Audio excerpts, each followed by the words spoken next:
I know you love debates, but you're employed enough not to watch 4 hours of good stuff and smart enough not to watch TV debates. That's where I come in. I watch them for you.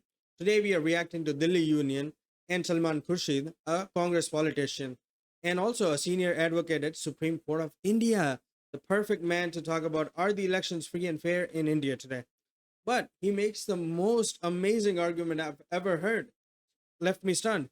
He said all the problems with the election commission lies with the BJP and not the Congress, as he makes the point over and over that the history does not matter. What happens today is the only thing that we should be caring about.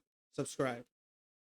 Means here after the last speaker. I'm not even sure that I have to answer anything. Can we just simply? Because yeah, Anand Ranganathan just did. He destroyed both sides. Basically, he destroyed BJP and Congress.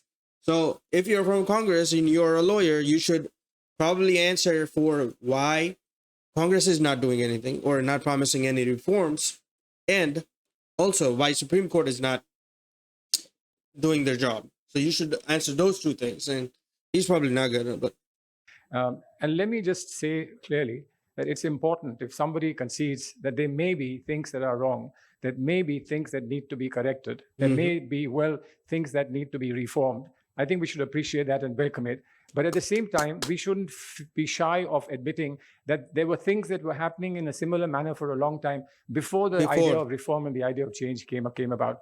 But that's true about all institutions. No institution is perfect, and in the beginning, no institution begins as perfect. Look at the number of amendments that have been made to the Indian Constitution. Yeah, 131, but 131st was, I don't know if it happened or not.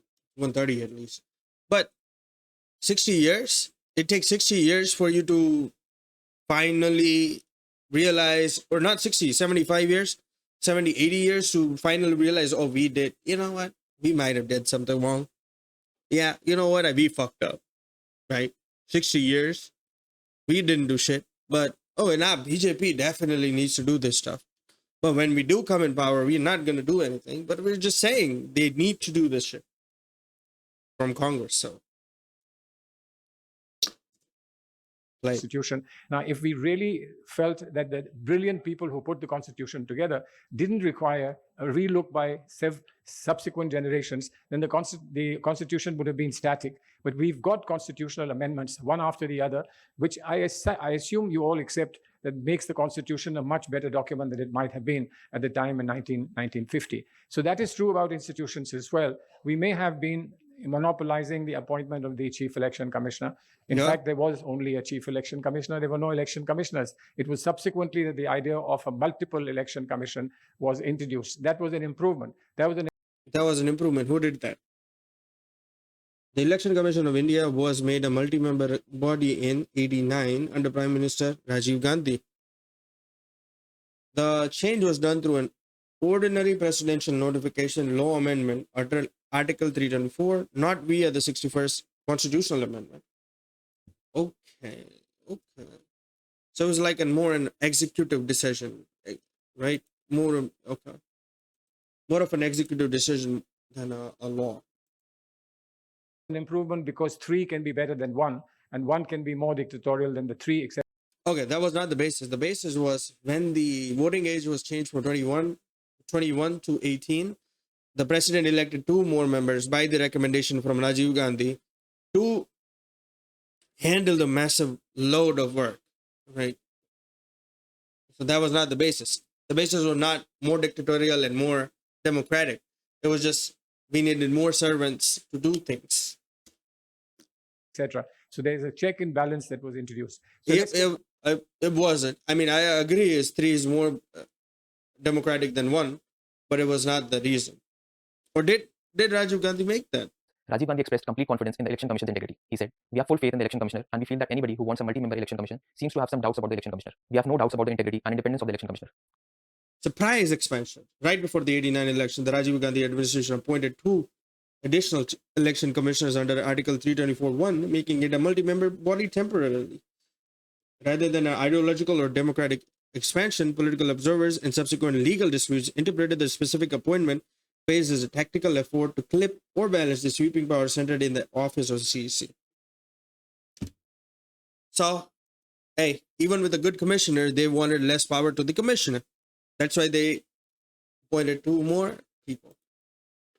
One thing very clear, that today we are not talking about what happened in history. Today we are talking about what might happen today. And there, I'm sorry, with great respect. So in history, again, we have always undermined the CEC, the Chief Election Commissioner. We have always undermined them historically. So BJP is doing nothing wrong or nothing new. This is acceptable to us Indians. We vote for both parties. It's acceptable. We have never said, don't do that. Don't undermine the CEC.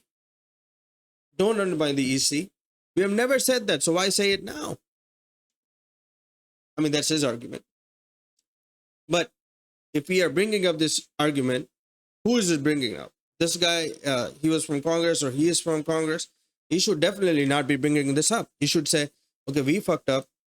Instead of saying what he said right now, instead of sweeping for Rajiv Gandhi, he should have said, we fucked up. We undermined the CEC. And you know what? We will do better going forward. But that's not what he's saying. He's saying, oh, we did the amazing thing of democratizing CEC by appointing 2 more members, 2 more commissioners. And we're the better party. Choose us. You're not, dude. You're not, sir. I think the case has been conceded that what is happening today needs to change. And that's all we ask. We ask for no more. It always needed change. It always needed change. We only ask for what is happening today needs to change. Now, some of you are too young to remember, during the emergency, there was a famous judgment of ADM Jabalpur's judgment that took away fundamental rights, in a sense, saying, well, there is... Look at Anand Rangnath, and he's like, what are you going to say? Emergency imposed, there are certain fundamental rights, including the right to liberty, being the right to habeas corpus, could be taken away. 25 years, we lost the election. We left the controlling place as far as governments are concerned. We lost the elections. Other people came. Other governments were formed. Other parliaments were elected. But for 25 years, ADM Jabalpur remained the law of the land, even though some judges questioned it. Some judges were worried about what ADM Jabalpur had done. It took 25 years. What was given by the father, Chandrachud, was finally overruled by the son, Chandrachud, 25 years later. Now, for these 25 years, are we going to hang the Supreme Court for having got the law of the land wrong? And what will... Yes, not hang them, but ask them, question, accountability. Why? How what did you think? What were your arguments of not doing this? Except, were you just scared of political implications? Why were you scared of political implications? Who was scaring you? Can we get some accountability, bro? This is the season of accountability. Can we get some accountability? Why didn't you do it for 25 years? Those people are still alive. Those people might still be in power. Can we question them? These old politicians, dude. These old politicians think whatever happened, bro. Who cares? We care, bro. The law of the land was for 25 years, etc. These are fundamental questions. Now, we understand when we move forward in institutional governance, when we move forward in a democratic setup, things that we have done might require reform, might require modification, might require change. As long as we are moving towards something better all the time. As long as we are moving something better, as we are talking about something better, we forget the past. We don't worry about the people who did crimes in the past. Forget them. Focus on the people in power right now. Right now. It's convenient. Why? Why do we forget about the past and only focus on the future or present? Because it's convenient. Because past, they fucked up. They've done bad stuff. They've done worse stuff. But don't worry about that. Worry about what we are saying we'll do. Right? Don't worry about the past. Convenient. That is the critical thing that we need to achieve. And I think that's possibly the basis of the debate that is happening here today. What do we have today? Is it good?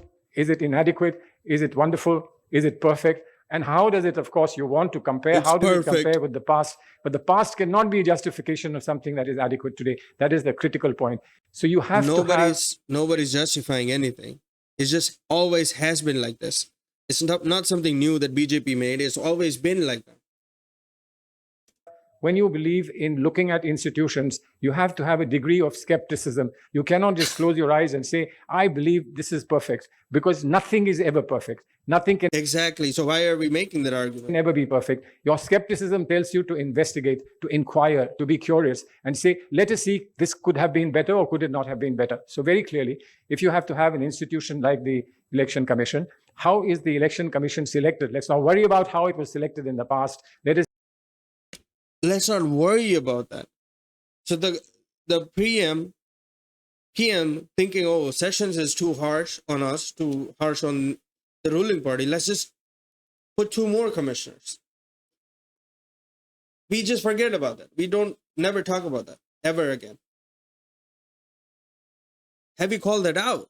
Have you said, okay, we made a mistake, or Rahul Gandhi said, my father made a mistake, I'll never make the same mistake? No, he's going to say, my father was the most democratic PM of India. Or he would even say, my grandmother, Indira Gandhi, was the most democratic PM of India. Or my grandfather, great-grandfather, Nehru, was the most democratic PM of India. Which I would agree. I mean, you could say Nehru was the most democratic, right? But then Indira Gandhi, Rajiv Gandhi, and we can't do Rahul Gandhi. Please don't do Rahul Gandhi. Even if you hate BJP, please don't do Rahul Gandhi. Bro, he's making arguments everybody agrees with. Just do them. Just bring the bill and tell me if Amit Shah says no. Then we'll talk. Then we'll vote for you. Hundreds of private member bills are tabled by individual lawmakers from all parties during Lok Sabha and Rajya Sabha session. For instance, 1100 in the 16th Lok Sabha, 729th in 17th Lok Sabha. No private member bills are passed. Because what they've done